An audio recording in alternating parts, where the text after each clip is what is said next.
वजीर आजम नरेंद्र मोदी ने आज रिमोट वीडियो लिंक के जरिए सिकंदराबाद विशाखापट्टनम वंदे भारत एक्सप्रेस ट्रेन का इफ्तिताही तकरीब से खिताब करते हुए कहा कि ये वंदे भारत सीरीज की 6वीं और तेलंगाना और आंध्र प्रदेश तेलुगु रियासतों के लिए पहली ट्रेन है।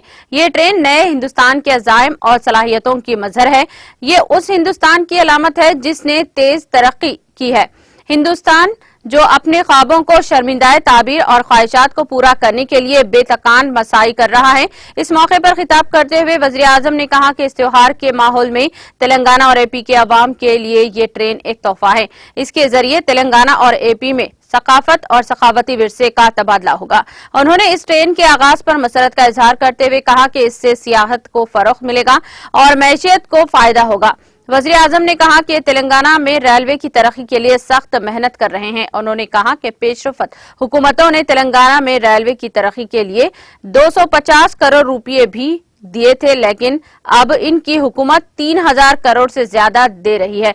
मोदी ने कहा कि 2023 में शुरू होने वाली ये पहली वंदे भारत ट्रेन है। उन्होंने कहा कि इस ट्रेन से कीमती वक्त की बचत हो रही है। मुसाफिरों की सहूलियात के लिए जदीद तरीन टेक्नोलॉजी से लेस मुकामी तौर पर तैयार करदा वंदे भारत ट्रेन तेज, आरामदा और मुसाफिर दोस्त बनाई गई है। वंदे भारत ट्रेनों ने रफ्तार, सलाहियत और मुसाफिरों की गुंजाइश के लिहाज से एक नया रुझान कायम किया है। इस ट्रेन में जदीद हिफाजती इंतजामात हैं। ये ट्रेन सिर्फ 52 सेकंड में 100 किलोमीटर की रफ्तार पर दौड़ सकती है।